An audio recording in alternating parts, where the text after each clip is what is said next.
That is the most American you've ever sounded. You're welcome. I did that just for you. Emily just shouted, "Let's get her done," right as we were about to press record. You want me to do it again? No, that was perfect. That's the American version of "Now she's sucking diesel." Oh, okay. Yeah. I used to have a drama teacher that used to say that all the time, and he was very creepy, and it was just worse when he said it for some reason. Yeah, it's a weird phrase. You know that whole phenomena of referring to vehicles as she? Yeah. So yeah, it comes from that. My chair's just sliding away right now. Forgive me. We're going to have some beautiful background sounds. I've got the cold November rain on the window outside, and Emily's just chair farting. I told Niamh before, but I don't think the people listening, other than my husband, know about the fact that the floor in this room is not even. And from where I'm sitting, it's like higher. And so occasionally my chair will just like roll to the middle of the room. Yeah. Which is not fun when you're trying to work on stuff. But here we are. There's like a How I Met Your Mother episode where they have a completely, well, it's not an episode, it's like a recurring thing where they're living in an apartment that has a slanted floor. Oh my God. And it's just many things just going and making a diagonal gesture. It's like a very special hell to live in when your floors are not level. I can imagine, because it's bad enough when you have a kitten who keeps batting stuff under things. Currently his victim list is he has gotten rid of the charging case for my wireless headphones. I have no idea where the hell those are. Every earring, or lots of different makeup items too. Yikes. I have no idea where they're going. So if you have that, but without the cat aspect, my sympathy is with you. Yeah, we don't really struggle with stuff disappearing quite as much, but just, nothing is level. And It sucks.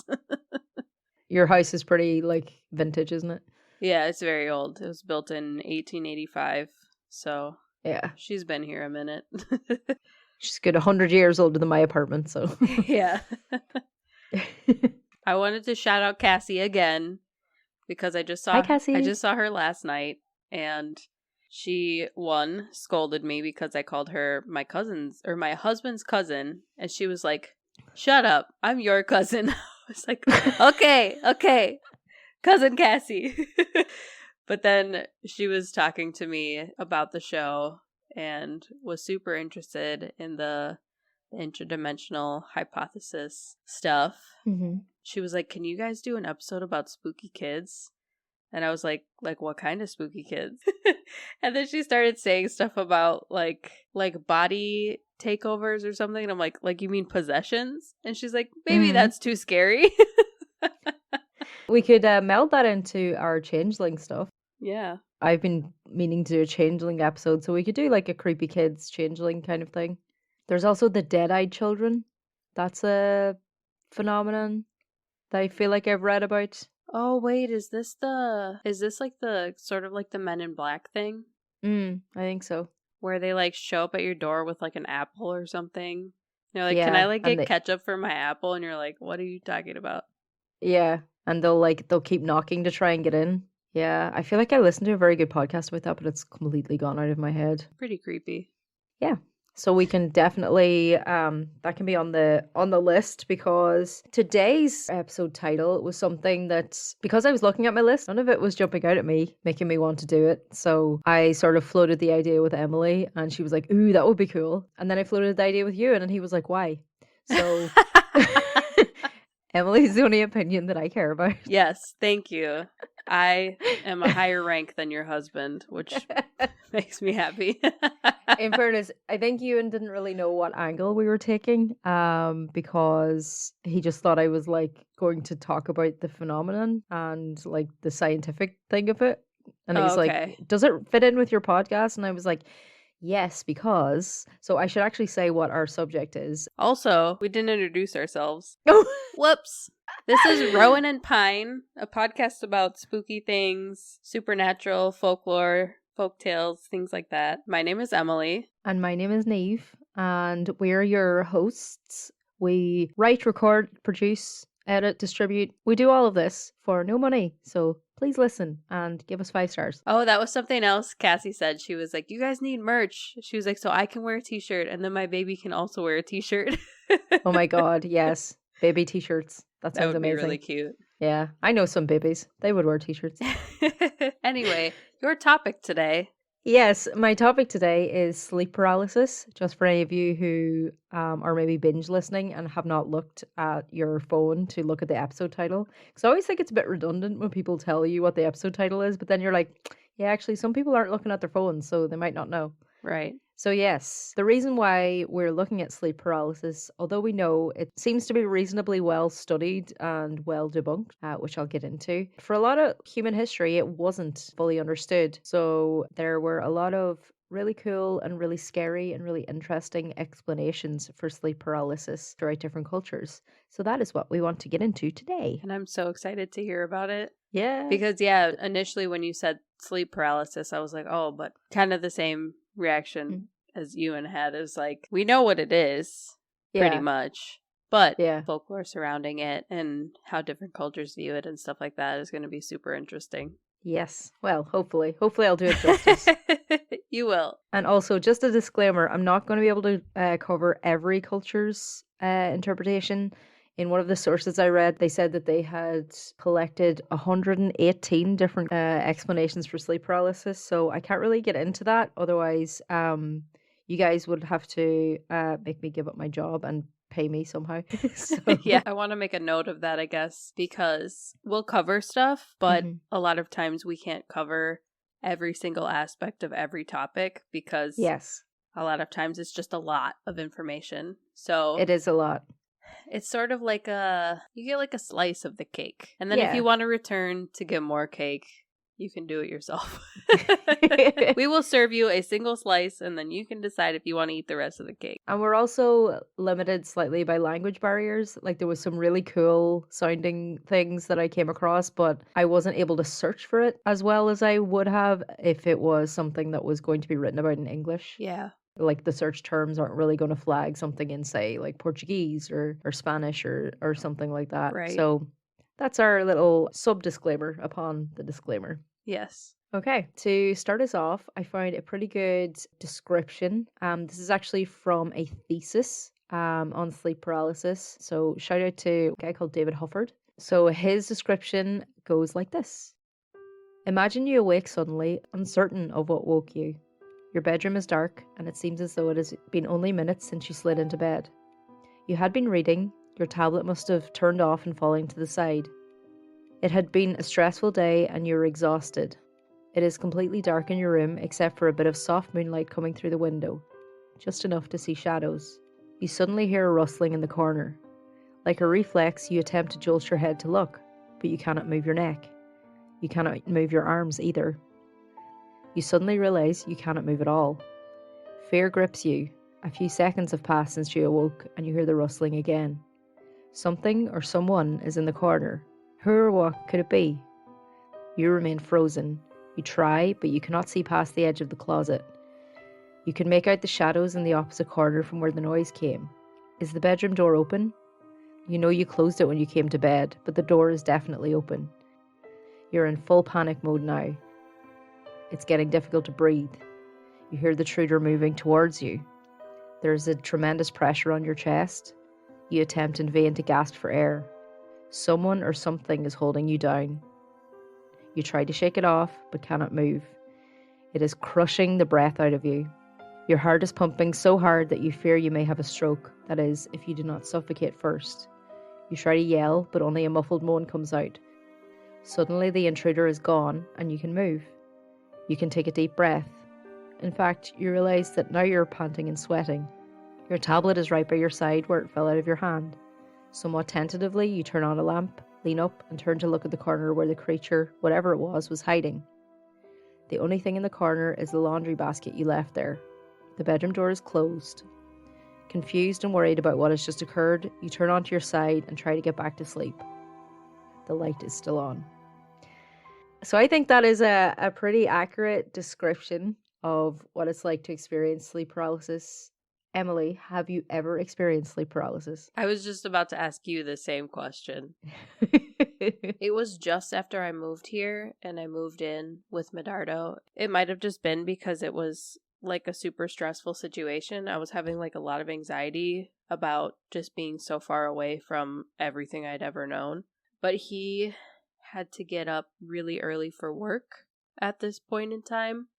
He would leave by like 4:15 in the morning or something like that. So he was gone really early when it was still dark. I kept having these like creepy sleep paralysis experiences where I would be laying in bed, he would leave, and, you know, like in my waking brain, I know that I was kind of like half asleep.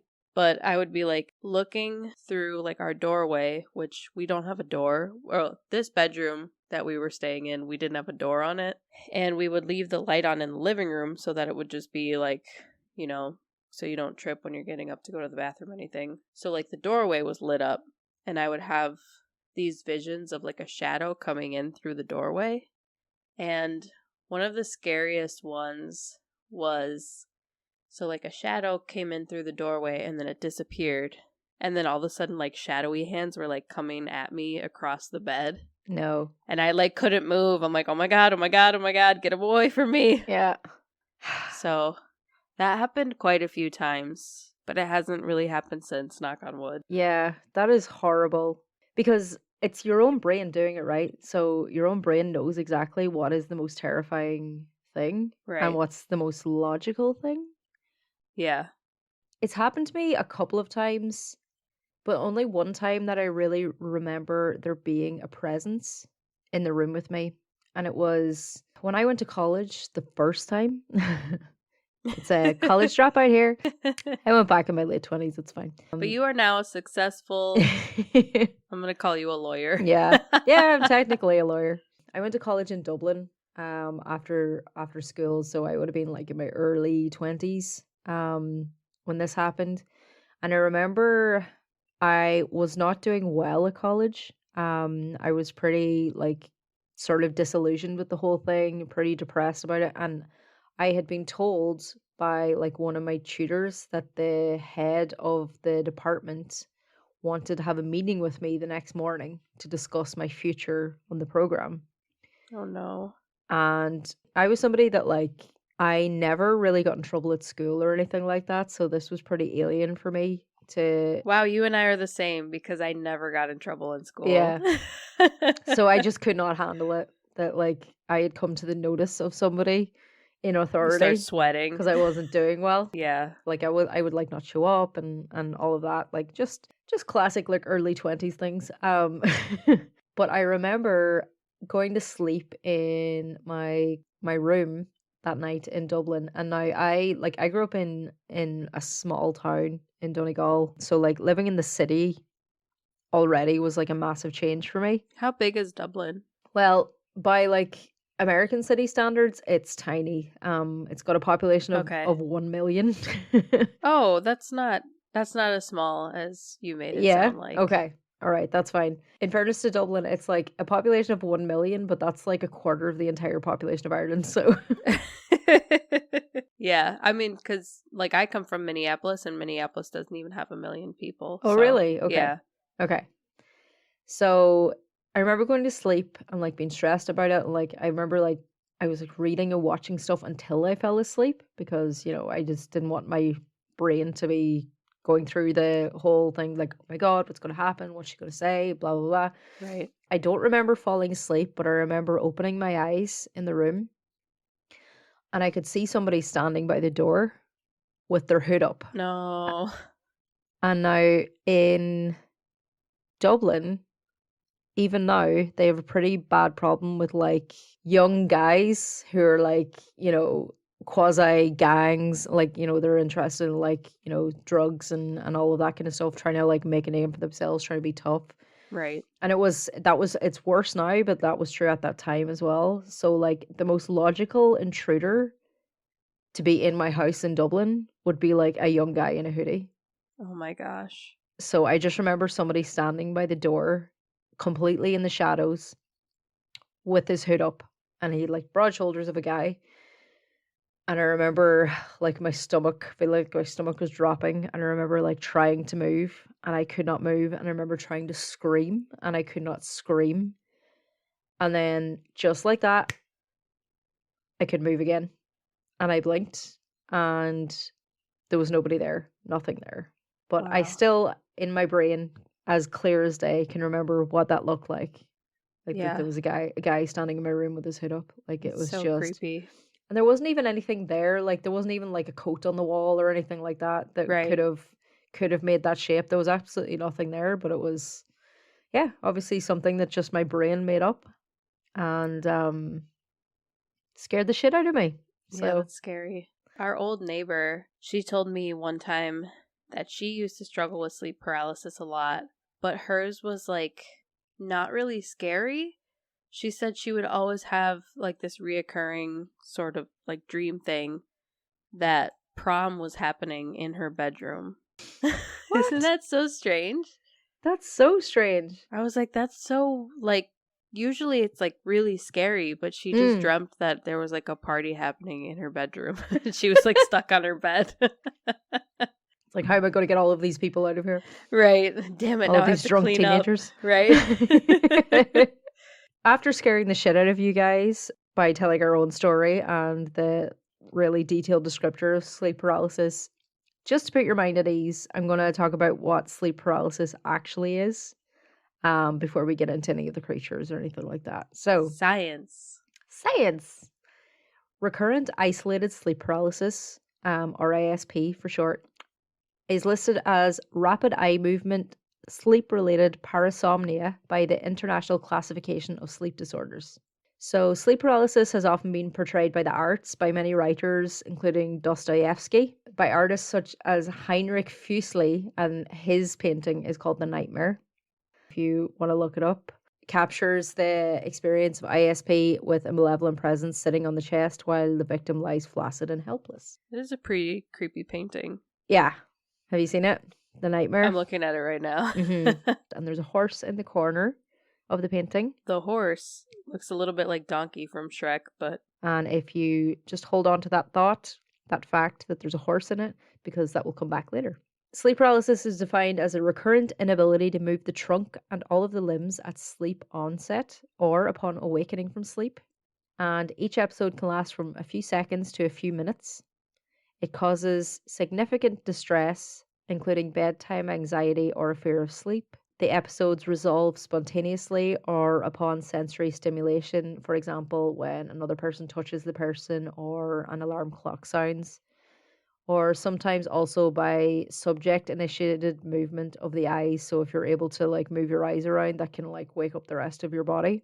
Oh, interesting. Yeah. That's good to know. It can also be accompanied by very intense and vivid hallucinatory experience, which may be visual, tactile, or auditory. For example, the sense of a presence in the room. However, RISP is a benign phenomenon. No harm will actually come to you. Right. Predisposing factors include sleep deprivation and jet lag. Therefore, all patients with sleep paralysis should be screened for sleep quality and insomnia symptoms. Yeah, it's funny how both of our stories about sleep paralysis, like you were living in a city that you're not from. I moved to a new city. Mm-hmm. You were stressed out about college. I was just stressed out about the fact that I was living in a new place and everything was different. Yeah, exactly. So, linguistically speaking, before the 15th century, the word nightmare was synonymous to a spiritual attack believed to be orchestrated by a witch. However, under the influence of Enlightenment, the nightmare became grouped under a larger category of bad dreams and lost its specificity to sleep paralysis characteristics. So at one point, nightmare only referred to sleep paralysis. Oh, okay. It wasn't just like a bad dream. Yeah. The word nightmare, the mare part of it, comes from an Old English term for an evil spirit that was supposed to settle on a sleeper's chest and cause a feeling of suffocation. Interesting. But we also know that mare means an adult female horse. So that's what I was thinking. Yeah. So it became as a merging of two English words. So often a sleep paralysis entity would have been described or depicted as an evil horse. Which is why the horse is in the painting? Yes, which is exactly why the horse is in the painting. In German, The word Nachtmara, which sounds like nightmare, actually means night crusher. So it's crushing your chest. So much more metal. Yeah, Nachtmara. There's definitely either, if not a metal band, a metal song called that. Yeah, I'm sure there is. Yeah. Sleep paralysis hallucinations, they come in 3 different categories. Intruder hallucinations, which is what you and I both have experienced, seeing or sensing something in the bedroom, like a dangerous person or a menacing presence. This type of hallucination originally would have been where the incubus legend and the incubus hallucinations came from. And we'll get into incubi and succubi later on. Oh boy. Oh boy. Incubus hallucinations are also a category of hallucination, but it just means a hallucination where you feel like you're being suffocated or that something is being pressed onto your chest. And I apologize to anybody listening to this who is suddenly feeling like tight in the chest right now, because I know me talking about it is probably giving you that feeling, but you're fine. You're fine. Take a deep breath, breathe through your diaphragm. And then the third category is vestibular motor hallucinations. So that involves imagined sensations in the body, including movement, out-of-body experiences, or feelings of bliss, which, I don't know, depending on how your neighbor's prom was going. So yeah, as we know, like it's visual, sensitive. You feel like there's somebody in the room. Sometimes they might feel like they can feel something crawling up onto the bed. I was actually re-listening to Ghost Stories episode, and Nicole mentioned feeling like what she thought was a dog jumped on her bed when she was a child, which could also be explained by sleep paralysis. Interesting. Subjects described the episode as intensely frightening, even after understanding the disorder is benign and self-limiting. And as we know, ISP or RISP is part of the mythology of some cultures, attributed to supernatural forces such as witchcraft, or in more modern times, UFO encounters. Did you say supernatural horses? Forces. I heard horses. I was like, supernatural horses? We all love supernatural horses. Unless they're sitting on you or on your bed. Modern scientists obviously consider sleep demons to be hallucinations, but it's not the first or only interpretation of this phenomenon. Throughout history, societies have developed their own explanations of these experiences stemming from a unique cultural context. So we're going to get into some of them right now. The Lilitu. It's some of the earliest writing related to sleep paralysis, and it originates from around 2400 BC from Mesopotamia. The accounts refer to Lilitu, who is a female demon. It is from that folklore that the earliest concepts of incubus, succubus, and the nightmare descended. And I think it's interesting as well that Lilith was the original, she's like the first demon. Yeah. She's like, I think some people say that she's like the devil's wife or something, the devil's bride? I think so. Or like she cheated on the devil. I don't know. It's something. She was pretty scandalous. That's all I know. So the nightmare. In Europe during the Middle Ages, the term nightmare referred to a supernatural entity, typically female, that positioned herself on top of a person's chest to suffocate them. Medical explanations before the 20th century suggested that the nightmare was caused by stagnant blood or vapors rising from the stomach, affecting the nervous system. I love that old-timey medicine. Yeah, for sure. The Inuit believed that shamans are the main source responsible for now please bear with me, Ukumangernik. I can put the source in here. That is 100% not right. I apologize if anybody's listening going, oh my God, she just butchered my language. I'm not familiar. And hey, I tried. Yeah. I tried looking it up. Yeah, she was saying before the episode started, she was like, I was looking all over the internet and I couldn't find it. So yeah, at least you tried. You did your part to try to make it the proper pronunciation. Yes. So traditionally, shamans exert a benign influence by organizing activities like rites of passage and the interpretation of dreams. There are reports of some shamans who are involved in power disputes casting spells on their opponents. And one of these spells consists of attacking the enemy as they sleep, since it is the moment of connection between body and soul, and it's when the bond between body and soul is most fragile. So if a shaman can separate the soul from the body, then the individual dies. Spooky. That's a lot of power to have. Yeah, it really is. In Brazilian folklore, we have the Pisadeira, who was an old woman who lies in wait on roofs and walks on the chests of people who sleep on their back with full bellies. So if you have a giant male, this creature she normally looks like a hag and has horrible long gnarled fingers, and she comes in your window when you fall asleep on your back. So she can sit on your chest. That's probably just the sensation of you laying down after you've eaten way too much. Yeah. They always say don't lay down after you've eaten like a big meal. In Catalonia, the pesanta is a black animal, usually a dog or a cat, that invades houses at night and steps over people's chests, disturbing their breath and causing nightmares, similar to the pesadera. Curiously, both pesanta and Fradino de Mau Ferrada, who originated the pesadera, have holes in their hands. Ew. Yeah, isn't that gross? That is gross. Just making her like even more disgusting.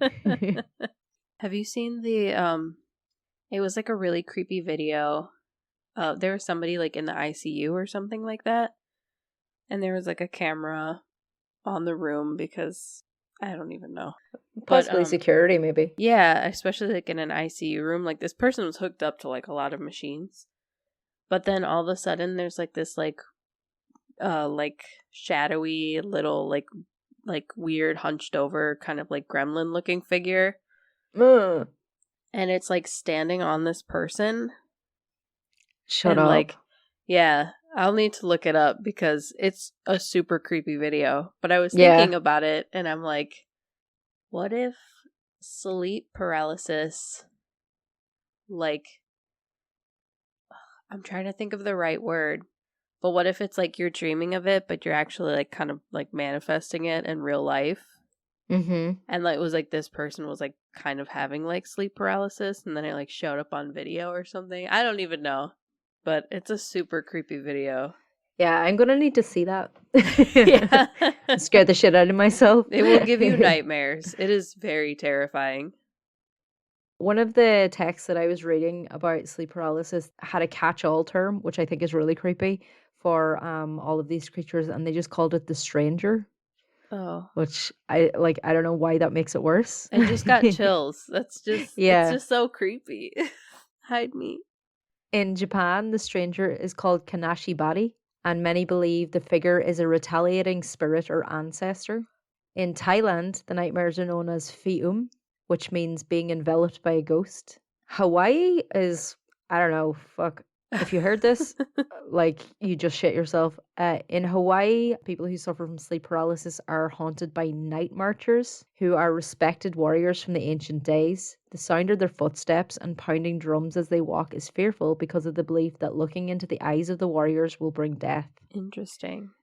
So that's like bringing in like your auditory hallucination as well. That's what, like, a lot of times we'll be going to bed and then all of a sudden my daughter's like, did you just say something? I'm like, no.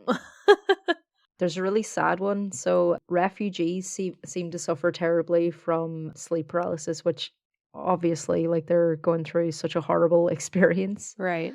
Because the phenomenon is associated with panic disorder and a post-traumatic stress disorder. But in particular, in Cambodia, sleep paralysis is translated as the ghost pushes you down, and in several of their accounts the apparition takes the shape of individuals who are murdered during the brutal Khmer Rouge regime. So it's from the specific period of conflict within Cambodian history. I actually, maybe a month ago, I was listening to a podcast on this very thing.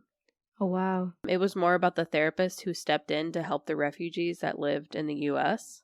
Okay. But it was like this weird thing, and they all were getting put on all these unnecessary medications and stuff like that because people were like, well, they're schizophrenic or they have this or whatever. Yeah. But they just were suffering from PTSD from like all this unresolved trauma from the war. Oh my God. Yeah. Another account from like Cambodian culture, there is a trio of humanoid creatures covered in fur with long fangs that layer over the side of your bed. I would be creeped out, but it also sounds cool. I can just imagine what you would draw of that. Like... I know, I was like, oh, wow. This actually specifically goes into possibly like what you were listening to as well, Cambodian refugees in the US. the sleep paralysis encounter is culturally linked to sudden, unexpected nocturnal death syndrome, which is a mysterious pattern of deaths in healthy adults that now appears to be an inherited heart disorder known elsewhere as Brugada syndrome. Is that like it's like sudden infant death syndrome, but it's like for adults? Yeah, although I've seen sudden adult death syndrome described. Maybe this is just another name for it.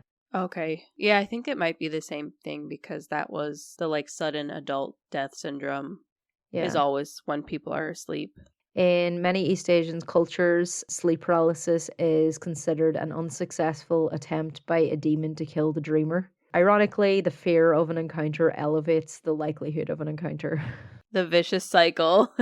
That just sucks. When you want to have friends and you think everybody hates you, then everybody's more likely to hate you and you're more likely to not have friends. Exactly. Complete catch-22. You're screwed either way. So another one that we're probably loosely familiar with is the jinn. Some people in Egypt attribute sleep paralysis to jinn, which are supernatural creatures associated with witchcraft, madness, and nightmares. And these creatures are able to terrify or possess a sleeping person. Yikes. There was the belief that the incubus and the succubus, which they are attributing the incubus and the succubus to Roman Italy. It seems to be like the origins, but there's also a interpretation of it that it was only after Christianity. So the incubus and succubus, the encounters were sexual in nature. Yeah. So that it would usually be like the incubus or the succubus was trying to like reproduce or like make you have like the devil spawn. Or I was actually listening to a podcast the other day where they believed it was actually Red Handed were doing a 2-parter on witchcraft, and they were talking about how they believed that incubi and succubi were sent by the devil to be able to impregnate women. They had this really weird way of like blaming it all on the women, that was like you were a succubus and then the woman transformed into an incubus and then had sex with a woman. Okay. So it was like it was all the same creature the whole time. I'm mad now. It's always our fault. It's always our fault.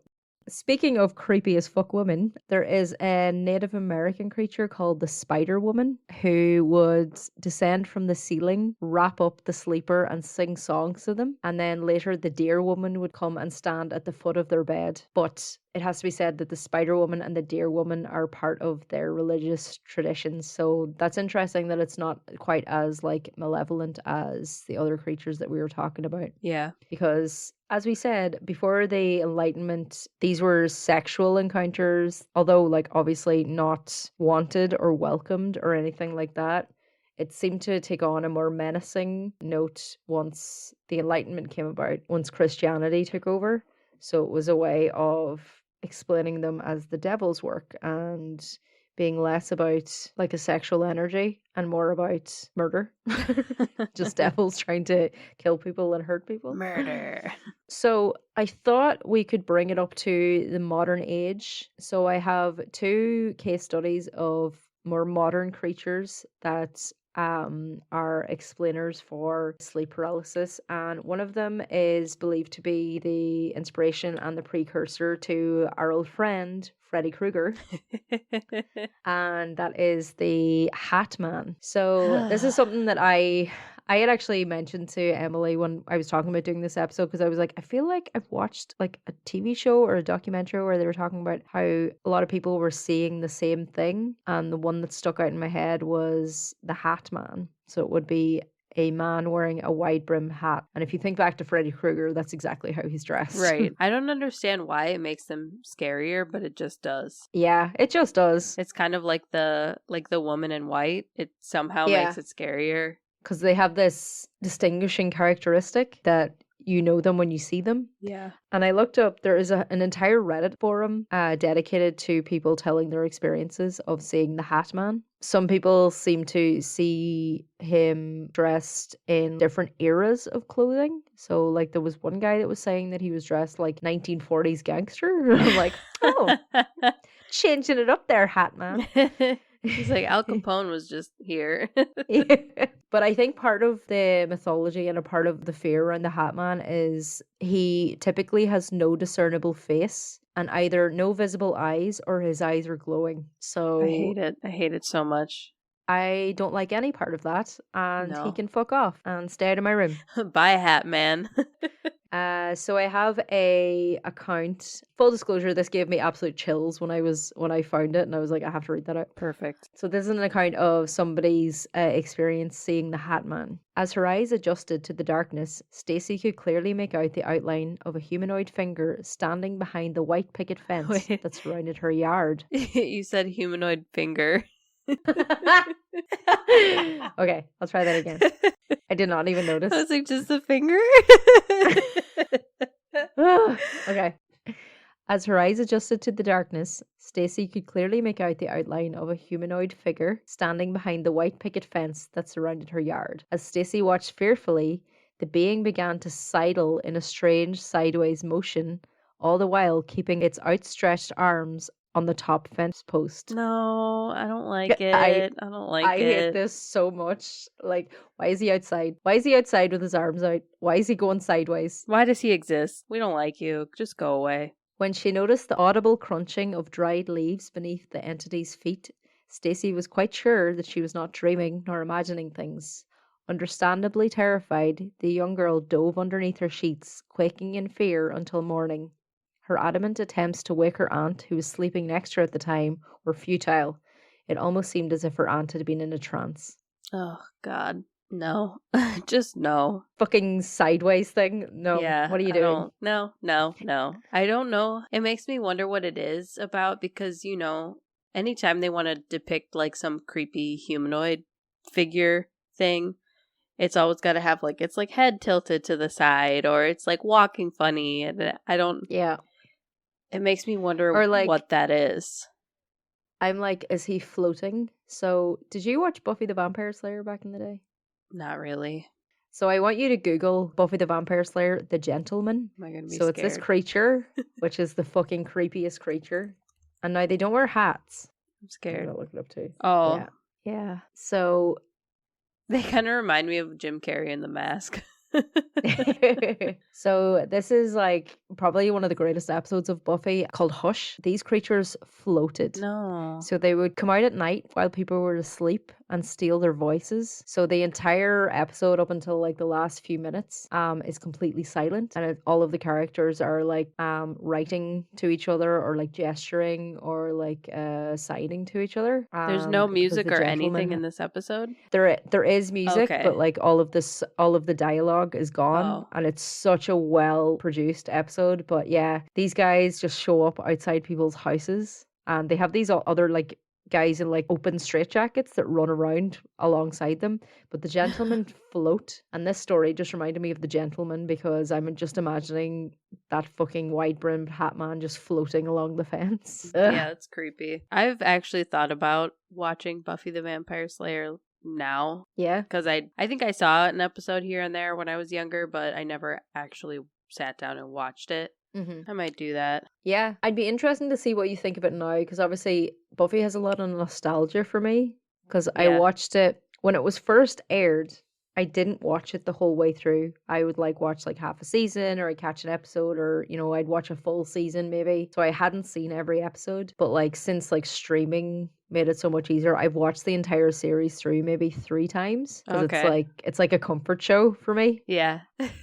And Joss Whedon is a piece of shit. Nobody needs to tell me that. Like, he is so cringe, and he thinks he's like this great like feminist writer, like that he does great, but it's clearly that he just has a kink for pretty girls punching people. Did you hear that there's a theory that he murdered somebody? What? No. Yes.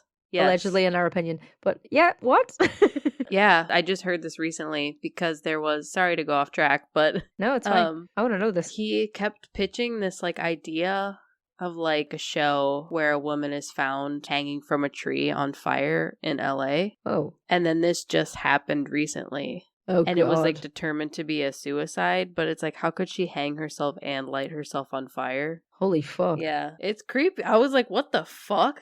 That's scary. That is scary, because he's kind of been blacklisted from Hollywood too, since like everything came out, like about how he used to treat people on set. Like Charisma Carpenter, who played Cordelia, came out and said that like he treated her really poorly. And like most telling was Sarah Michelle Gellar did not like dispute it. She sort of like threw her support behind the women that were coming forward, saying that he like bullied them and treated them really badly. Yeah. And obviously like she was the main character, so she might have got treated a little bit differently to everybody else. But I think it's pretty telling. She might also just be a good person, and she didn't want to be like, well, this didn't happen to me, so it didn't happen. Right. Like, I hate those people. That was pretty much what she came out and said was like, it didn't happen to me, but I'm not saying it didn't happen. Like, yeah.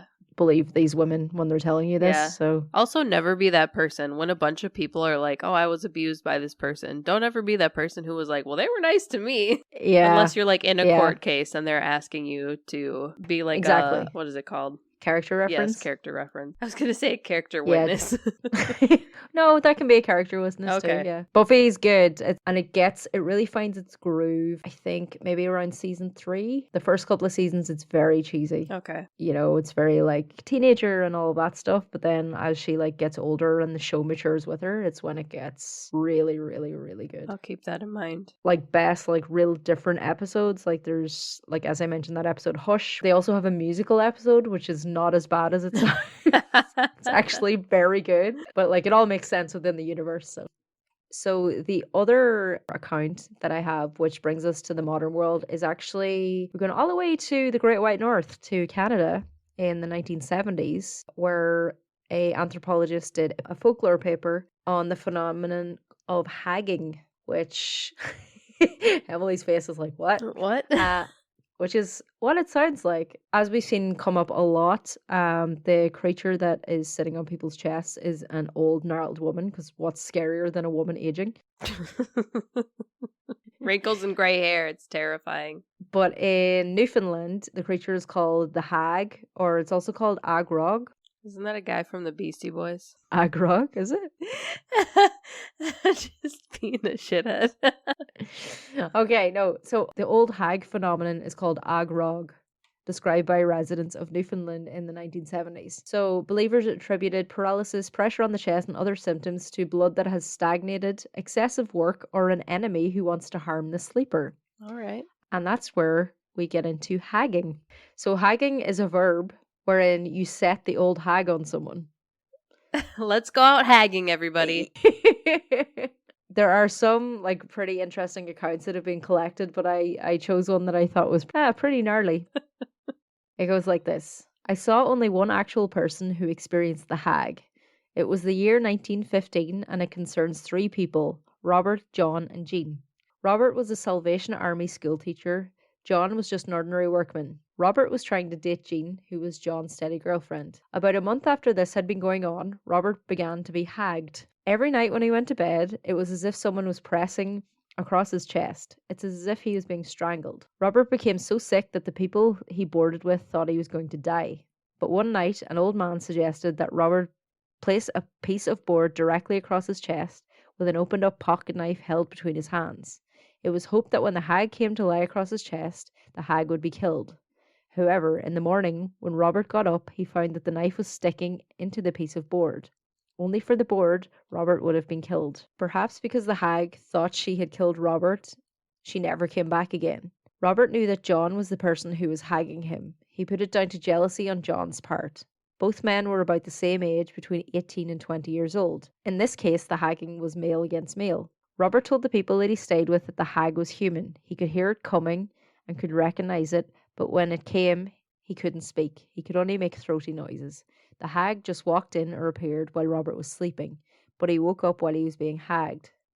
Robert said that he was lying on his back and he was usually under stress. The hag was brought about by a curse. It always affected his throat and always took his breath away. The way to call a hag, Robert later learned, was to say the Lord's Prayer backwards in the name of the devil. The only way to avoid the hag was by drawing blood or using the word of God and keeping the light on in the bedroom. Although Robert was hagged, he always spoke freely about the whole thing whenever anyone asked him. I have one question about this. Yes. It said he had a pocket knife. Yeah. To kill the hag. How big was his pocket knife? But when he woke up, it was stuck in the board that he had across his chest. It's just so interesting to me because if you think about like, oh yeah, he's got a pocket knife, he's gonna hold it and the thing's gonna like sit on the pocket knife, and get like a butt injury? Because the blades aren't usually that long. I think she used to kneel on their chest. I think the hag was a kneeler rather than a sitter. So a knee injury. Yeah. Sorry. It's like, oh, and he had a pocket knife open. It's like, and what are you going to do with it? I don't know, man. But yeah, those are the accounts in the modern age of sleep paralysis and hagging. If anybody listening is from Newfoundland, please tell me, is hagging still a thing there? Because it sounds absolutely fascinating. Can you imagine somebody pissed you off at school? It's like, yeah, she got hagged. She's not going to be in today. Little Susie was hagged last night. She won't be in.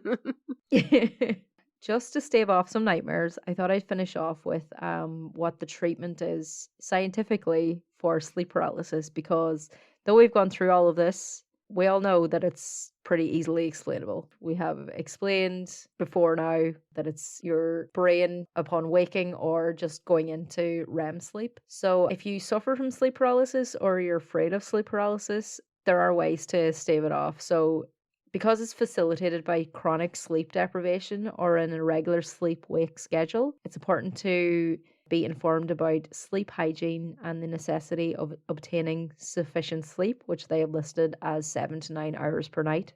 And don't they say to usually try to maintain a fairly regular schedule? Yes. Adhere to regular sleep-wake schedules whenever possible. Theoretically, because sleep paralysis occurs most frequently in the supine position, patients may be advised to sleep in a lateral or prone position after travel across multiple time zones. The occurrence of sleep paralysis in sitting positions, such as in airplanes, has never been reported. Interesting. If patients have bed partners, they may be instructed to touch the subject when low vocalizations occur in the morning before awakening. Wow. Which has happened to me. Ewan says that like he's woken me up sometimes and I'll not like remember like the nightmare, but obviously I'm trying to like be woken up or make noise, and he says that I'll just be like making like little grunting noises or like squeaking noises in my sleep.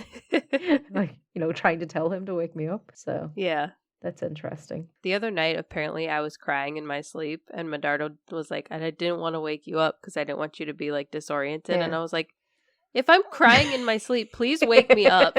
Yeah, I'm not having a good time. Right. This is not a chill time, okay? Exactly. I'm not enjoying my rest. So yeah, that is my episode on sleep paralysis. Loved it. All of the creatures are pretty interesting. As I said, one of the sources said there are 118 different creatures and terms for sleep paralysis. So obviously this is just a glimpse into it. Obviously, if there's something that's happening to millions of people all the time, people across cultures are going to come up with different explanations for it. So that's where you get all that rich history. And then scientists went and ruined the whole thing. So fuck them. Yeah. They were like hagging. Hagging? How about you didn't wake up properly? Right? You're stressed out and your sleep is not on point. Yeah.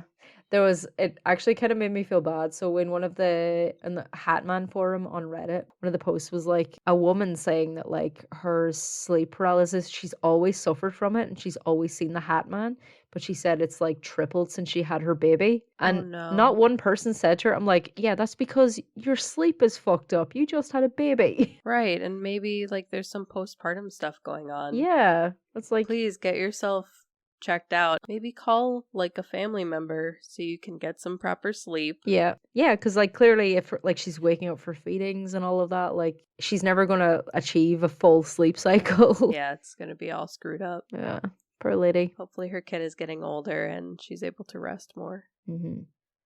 Yeah. Shout out to you, random Reddit lady. Yeah. So we hope you enjoyed this little tour around the world through sleep paralysis demons. I also am really enjoying that meme, people talking about their sleep paralysis demon when they see like just a random celebrity who looks a bit creepy. It's what? It'll be like Ellen DeGeneres, and I'll be like, oh, this is my sleep paralysis demon. Like, yeah, it'd be pretty terrifying if she was in the background of your bedroom. Yeah, I wouldn't want Ellen in my bedroom. She'd probably be yelling at me. She'd be like, why are you in bed? Do something. Making tone-deaf jokes all the time. Yeah. So yeah, if you want to contribute to our listener stories cache that we're building, a little source of all of our listener stories that people are getting in contact with after our episodes air. If you want to contribute your own story and have it read out on the podcast, you can email us at rowanandpinepod@gmail.com. So the and is spelled out. We also have a Instagram page. It's just at Rowan and Pine. We have a Facebook page if you search for Rowan and Pine Podcast.